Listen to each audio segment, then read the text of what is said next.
வாழ்வோம் வாழ்விப்போம். ஊரை பத்தி நம்ம கவலைப்படாம யார் படுவா? இருக்கட்டு தம்பி, நீ கவலைப்பட்டு என்ன ஆயிர போகுது இல்லையா? நீ கவலைப்படாதே. நீ கவலைப்படுறதே இன்னும் ஒண்ணு மாத்த வேண்டியது இருக்கு. விஷயம் தெரிஞ்சா நீ கவலைப்பட மாட்ட. ஒரு ஆளை பார்த்து பசியில கிடந்து அந்த ஆள் துடிக்கிறார். It's correct.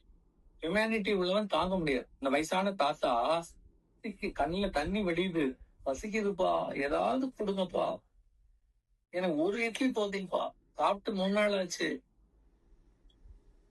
பார்த்தா யாருக்கும் உருப்பம்.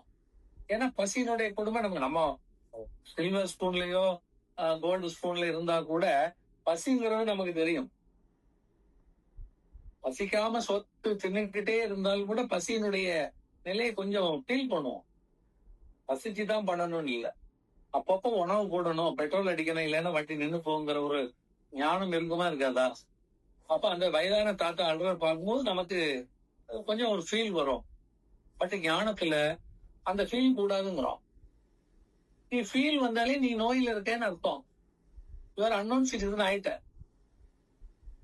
உனக்கு நாலேஜ் இல்லைன்னு அர்த்தம். ஏன் ஃபீல் வருது? ஐயா அவரு பசிக்குது. அவர் ஏன் பசிக்குது? அது எல்லாருக்கும் பசிக்குமே, எல்லாருக்கும் பசிக்கல. அப்ப அவருக்கும் பசிக்கு. அப்ப அவருக்கு பசிக்குதுன்னா அதுக்குள்ள உணவு அவருக்கு ஏன் கிடைக்கல? இல்ல அவர் வயசாகி போச்சு போகல இல்லையா? வயசாயிடுச்சு, அவரால் போய் சம்பாதிக்க முடியல, திங்க முடியல, என்ன பட்டு கிடக்குறாரு. இப்போ ஒரு கேள்வி வரும், பக்கத்துல குருபிரான் இருந்தாருன்னா சரி அவரை எவ்வளவு நாள் நீ வளர்க்க முடியும்? இன்னைக்கே கொடுப்ப, அடுத்த நாள் அது யாரோ கொடுப்பாங்க, அவங்க யாரோ கொடுக்க போறாங்க, நீ போயிட்டே இரு. நீ வளர்க்கல, நீ அவங்களுக்கு ஜாமீன் கொடுக்கல, உன்னால முடியவும் முடியாது. யாரையும் திருத்த முடியாது. உங்களையே உங்களால திருத்த முடியலையே. இதான் பொசினபிள். என் பையன் என் பேச்சை கேட்கல, என் பொண்ணு கேட்கல, என் பொண்டாட்டி கேட்கல, கேட்க மாட்டா. அவன் வாழ்ந்த வாழ்க்கை வேற இல்லையா? முன்னாடி பாட்டி சோத்த வச்சுட்டு ஓடுவோம், அம்மா பின்னாடி கம்ப வச்சுட்டு ஓடுவாங்க, சாப்பிட்டுன்னு சித்தி நிப்பா, அக்கா நிப்பா, மாமா நிப்பா, பேர நிப்பா. இப்படி வளர்ந்து வந்த பொண்ணு நீங்க திங்கலன்னா கவலைப்படுவாளா? தின்ன நானே இதை பத்தி பாக்கல, நீ தின்னா என்ன திங்கலன்னா என்ன? அத மீறி அவங்களுக்கு ஒரு கற்றசி வருதுன்னா எக்ஸ்பீரியன்ஸ், அவங்க மாறி இருக்காங்க, உணர்ந்து இருக்காங்க தன்னைன்னு அர்த்தம் இல்லையா?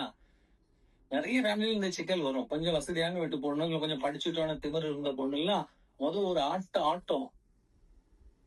அப்ப வீட்டுக்காரன் எப்படி இருக்கணும்?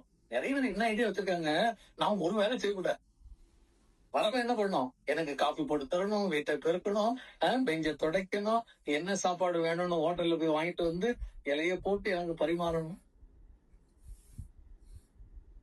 சரி நடந்தா சந்தோஷம் தான் இல்லையா? அப்படியே நம்ம என்ன வச்சிருக்கோம், வளர்த்து வச்சிருக்கிறோம் எண்ணங்களை. பட் இங்க நான் கேட்கறது, அவன் கஷ்டப்படுறான், ட்ரூ, பசியில தான் வாடுறான், கரெக்ட்.